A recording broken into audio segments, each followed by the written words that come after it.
Welcome back to Beautiful Work, Beautiful Life. We are so glad you're with us. We know this is a busy time of year. We're recording and it's going to be closing in on the end of the year, right, Laurel? And everybody is usually kind of frantic and pressed for time right now. So we're going to make this one short, but we're going to make it so sweet. Don't miss it. I cannot wait to talk about this today. I know. So you want to kick us off? Sure. Tell our audience what we're going to talk about today. Sure. Yeah. Today, our conversation is going to be all about the joy of what you have. And we thought that closing in on the end of the year, kind of in this holiday season when we're all busy and frantic, it might be a really good time to pull inward and just find joy in what you currently have. Yeah. And I think that it's a good, a little counter, a counter energetically to a lot of the focus on giving, getting, like we go to parties, we're doing like all this giving. And, for us, right, to come back to living in a space of remembering what we have, tuning into that gratitude and that joy sets our vibration to that, abundance, shall we say, place, right? Yes. And you talk about the giving that we do over the holidays, giving and going. And sometimes I think when we're moving at that pace, we forget, we're not tapped into how much abundance is around us and being open to receive even more. And that's where, for me, joy comes in. When I'm feeling joyful or when I'm experiencing joy, especially in the ordinary, I feel like I receive so much more goodness in life. What about you? Yeah. You know what's coming up for me, Laurel? I feel like I'm supposed to mention this because it's coming in really hard. Like I always get these kind of downloads of, okay, this is what you talk about. I'm like, oh, okay. But this one is remembering last holiday season. And I got 2 pieces of mail on Christmas Eve day. And I would say, if I think back to the last holiday season, they are what my last holiday season was about. And they were 2 pieces of mail that just happened to come on Christmas Eve, right? One of them was a poem from somebody that my parents were friends with, and a poem that both he had written and my mother had written. And my mother had passed 2 years before. So this was like a really big gift to get in the mail, right? And it prompted me to write a really beautiful poem back to him, which was so cool. And then the other piece of paper was a letter of thanks from a client. And she was letting me know that she had made a donation to a treatment center for addiction in the name of her son, in our names as a gift. And I know the journey of his sobriety and her, journey to get there too. And oh my God, I mean, it was like the most beautiful gift. Both of these things were like, like I just felt so full of joy for both of them. And it comes back to this idea of, it isn't always about the giving, the getting, the material, but it's so much, it can be so much more than that. Right. And yet we have to tune into that. Right. I was thinking about how meaningful that was and how I wanted to try to pay it forward. Like think about this holiday season coming up, what can I do this holiday season that would be in that vein, right? Where it's not a material item, but it's a sense of bringing joy, right, to somebody's life, or making an offering of a simple offering from something that I already feel like I have and know about, and that's that joy of what we have, right? It's so good. And as you're talking, I'm thinking, isn't that really the true gift of this time? Sharing our joy and a piece of ourselves with others, right? I mean, what if that's all we did was share joy over the holidays? Yes.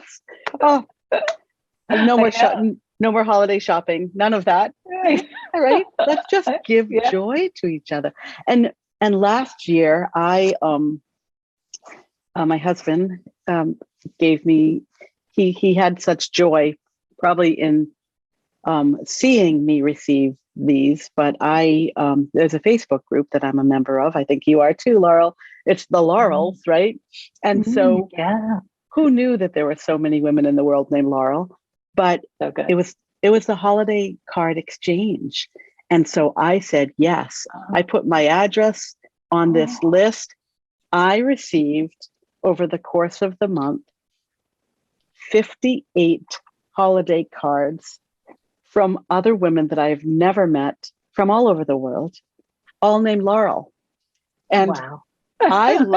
this was new for me in the holiday season. And I just found this joy being, part of something bigger than myself.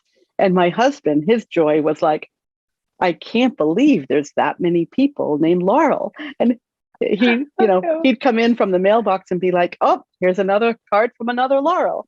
And it was a very simple thing that really did bring joy to me in the holidays. Yeah. Yeah. I love the idea of also connecting joy with gratitude, because I feel like we talk so much about gratitude practice, and we often, go through the month of November, for those people that do celebrate Thanksgiving and practice, really tuning into what they're thankful for, appreciations, these kinds of things, like making it a bigger, practice throughout the year, and recognizing what kind of joy it gives you in that focus, right?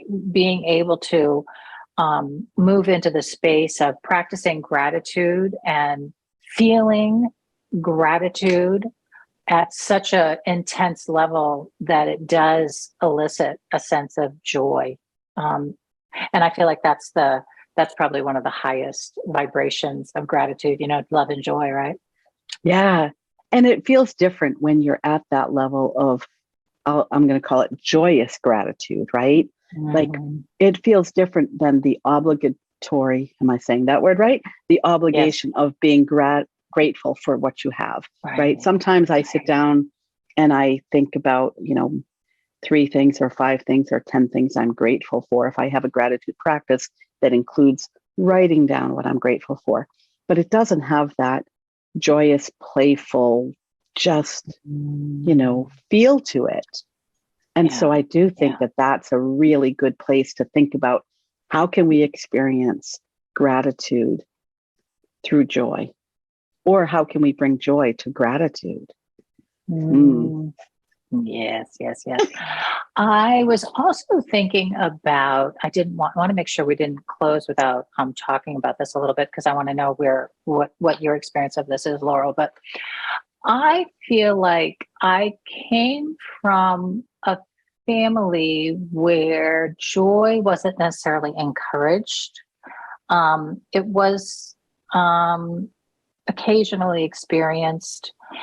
And then I feel like I actually started getting like conditioned along the way, where because of my high level of responsibility, my seriousness, that I think I lost my ability to like really feel a lot of joy. Like I felt like my joy bar, sort of my range, kind of started to constrict, And it really has been in the last probably 5 to 10 years of my life where I've consciously worked to expand that, and to really remember how to feel joyous, and to make it a part of my daily experience, because I feel like I don't think it's the norm out there. Do you? I mean, so that's why I wanted to bring it up, because I wanted to like see where you were with that. Yeah. Yeah. I mean, I think that the word, as your responsibilities increased, right? At some point in my life as well, and maybe many of our listeners are in this place where we are led to believe that being mature and responsible requires us to act a certain way, right? So that's a piece of, for me, why sometimes finding joy in what I have feels maybe frivolous. Maybe it's, and then there's a piece of it that also ties into the entitlement or the worthiness, right? Being led to believe at some point in my life that I should be happy with what I have and Right. not be overexcited about it as if it could disappear at any moment, right? And so I think about this a lot, like, how can I be grateful and find joy in what I have around me without feeling selfish or privileged? And then on the other side of that is, how can I feel grateful and joyful for what I already have, but not be caught or trapped in not wanting more, right? Feeling guilty if I want more. So I think, there's a lot of, I'm going to call it messiness tied into this topic. Right, right. And and interestingly, I believe, and I've watched this for myself and with other clients too, that when we are really focused on the thing that's next and what we're going to next, and feeling like we don't have what we want because that's out there away from where we are, it's like it stays out there. And the way to actually get to it quicker and more readily is to be joyful for where you are now, and yet still be okay with, and that's where I want to go. Yes. Right? Yeah. And when I think about finding joy in what you currently have or what you have now, just reminding yourself or somehow remembering that all of those, what it is you are experiencing now, whether it's physical items or whether it's just an experience or emotion, are things that you didn't have before that you actually desired, right? And so finding joy in the fact that you have these things in your life that you one day didn't have and you just wanted. And that in itself, I think, is joyful. Yeah, totally. Okay, so let's see. How about some ideas around suggestions for our listeners today? I think, where we are all feeling like the busyness of the season, we might not be sitting down with our journal as much as we often are, or whatever. But let's try to think of some ideas like we could incorporate maybe in the daily round of the day, right? That would help us bring what we're talking about alive in our world, so to speak. Yeah. Oh, this is a tough one for me because I'm such a journaler. I carry it everywhere. I carry my journal everywhere. But maybe, maybe that,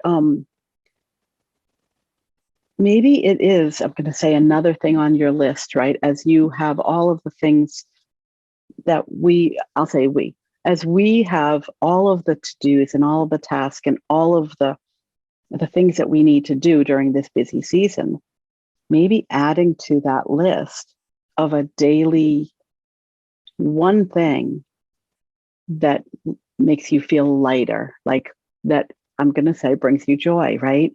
Noticing or planning. Maybe it might be playing a particular song. I was going to say on the radio, but we know no one listens to the radio anymore. Who listens to the radio? Oh, it hates us, doesn't it? Right. But maybe it's deliberately doing something that has you feeling lighter or lighthearted. Yeah, that's great. That's great.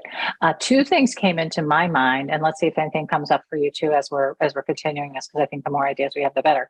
One was just putting like a little sticky note somewhere, maybe at your mirror at the beginning of the day. Remember to focus on joy, or something like that, right? Just as a prompt, because I know that. I remember when I was trying to just even remember to breathe consciously, for a while I carried a little stone in my pocket that had breathe on it. I put a little note, on my computer that said breathe, whatever, just to remember, right, that it's a practice and that I had to bring my mind to it and actually do it. So that was one thing that came up. And then the other thing that came up was, actually, this came up and it almost was like I could hear it in your voice, Laurel. It was coming back. It was reminding me of something that you did with your girls when they were little. and it wasn't exactly this, but it was something like this. But just thinking about like at dinner time, at the table, right, or whoever you're having a meal with during the day, is what brings you joy? Having that be the question, or what was the joy of the day for you? What was joyful for you today, or what made you happy today? Right? Yeah. Yeah. Yeah. And that the practice with my children when they were little with happy thoughts, right? At bedtime. It was that Yeah. it was the review of the day and just what made you happy? What in the world makes you happy? And I love that. Yeah. And I was just thinking about, sometimes when I think about finding joy in what we have, we become complacent. We become bored with what we have. We no longer feel the newness in it. We no longer feel the joy that we maybe derived from it at the very beginning when we had it, right? You think about whether it's, a new friend or a new book or, a new piece of clothing or, a plant that blooms, right? Like we find joy in things that are new. And so how can we remind ourselves, and maybe this is it to our listeners, it could be Post-it notes of remember when, right? Remember when I first received whatever it was. Yeah. That's an interesting practice. I was kind of like imagining, expanding the dinner time conversation to be have it be like a regular practice, right? What did you learn today? What brought you joy today? What in the last month, was a high point for you during the month or something like that, right? Yeah. This idea of coming back and remembering to focus on the positive, the joyful, the happy moments. Yeah, I love it. And, I think about this a lot with my home. I live in a house we've been in for almost 20 years, and I have wanted to sell and move away from for the last 8. And that house feels heavy and sometimes not joyful. And when I stop and remember how I felt the first time I saw that house, how I felt when I moved into that house, right? It does reconnect me with the joy I once felt that I might no longer feel. So that is, again, a month can go by and we forget what brings us joy. So that practice too of what was the highlight of the month? Just reconnecting with something in the past. Yeah. And even that, this is an interesting challenge to our listeners too, is to, take a time maybe, and just sit and look around you at all the things that are there and do the spark joy. If it doesn't spark joy, move it on, bring it to a donation center or something, like, having yourself be joyful for less rather than more, right? Ooh, that's a good one, because when you think about sharing joy, right? Something that used to bring you joy and no longer does, and releasing it and letting someone else acquire it as a new thing, you're sharing, you're giving someone else the opportunity to find joy and in whatever it is that no longer brings you joy. Yeah, that's a good gift. That's a good gift giving tip for the holidays. Yeah, I know. All right. Anything else coming up for you, Laurel, before we sign off? I feel like we've given some good ideas. Any other? No, I think this is a good one. I'm really excited about putting into play a new practice tied to daily gratitude for what I have. I know. And, I want to just touch on before we close off, if you are in a season right now of sadness or grief because of your life circumstances, come back and revisit our recent podcast with Sue on, that topic. And remembering her suggestion, like I thought her suggestion was so potent about, the practice of being able to feel both, right? To be able to hold both, that you can maybe find a little bit of joy even in the season of loss or grief that you might be in. How might you how might you feel just a speck of it for a moment? Yes. And Yes. yeah, bring some healing balm to your day. Yeah. I think that's really good because this is not always an easy time. And No, no, so, no. yeah. Yeah. Yeah. Okay. Okay. Well, we'll be back to wrap up our year. And wow, can you believe it? Another No. year to close out here on the podcast. Wow. Okay. Okay. Well, everybody, if you're celebrating a holiday this week, have a wonderful one. And we'll see you next week. Bye. Bye for now, everybody.